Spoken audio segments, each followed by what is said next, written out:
thought I would take a different view of this speed art edit. This is Adobe stock. This is where I get most of my images from, except for the female in this image. This was gifted to me by a photographer and friend, Robert Campbell, and what it actually was 2 of the images from his shoot with the model, and I've taken the head from one and put that head on another body.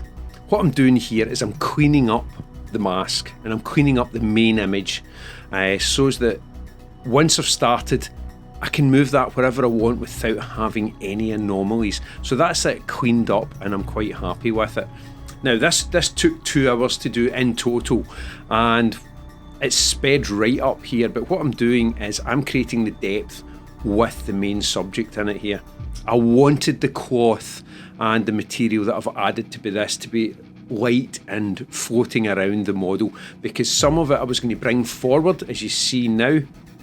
Some of it I'm actually bringing forward and causing the kind of depth of field. So I've added a Gaussian blur to some of the foreground cloth, and it just helps for me, from the vision I had of the image, it helps create that airy feel to the image, and also with the depth in the background and the light in the background as well, a slightly ethereal feel to the image.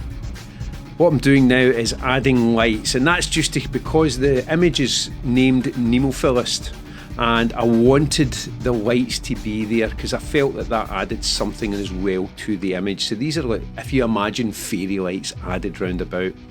Now, the light at the top, or the crown at the top, I eventually took that back out because I felt it provided more of a religious look to the image, so it was eventually removed from it.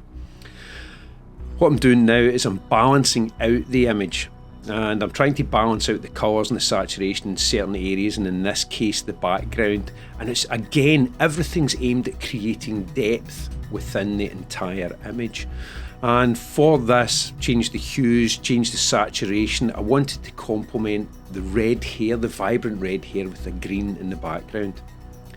Moving on again to creating more depth. Now I add a lot of mist and particles to my images because I like that. I find it really helps add to the image and create more, basically, of an atmosphere to your image. Plenty were added here, and it's normally a screen blend for most of the images. Some of them are screen blended and then masked out and painted in with the highlights and brightened up to bring out highlights and depth within the actual smoke itself, but a lot of the time is taken around adding these. The hair for me wasn't balanced, so I had to cut hair from one side of the image to the other and copy and paste that. And also the lighting, as you can see in one side of the image, is different from the other, just very slightly, but enough to knock it out for this style of image. So what I did was I cut it out, put it over, cleaned it up, and then began to match it in. And some of that is done by the blend if, other parts are done by just turning down the opacity, and sometimes you'll find if you turn the opacity down to no more than 90, it'll help blend and bring the colours, underlying colours through, and help blend it a wee bit better for this. It's now going back in and tweaking the image and moving around and playing around with it just to see what I want. Now I added a colour overlay there, and the reason I added a colour overlay, I've got warm lights dotted around this, and it's an uneven number of warm lights dotted around this, so the highlights in the cloth shouldn't be white. So what I'm doing now is I'm painting in the warmer colours on the highlights of the cloth. Again, balancing out the image between the greens and the reds and the vibrant colours in here.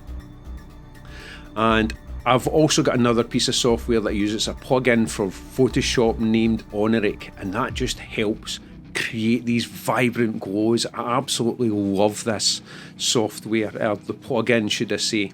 At the top, to create an extra glow, it was just a brush added, expanded out, and then softened. And you can see I'm playing around with more depth for the image.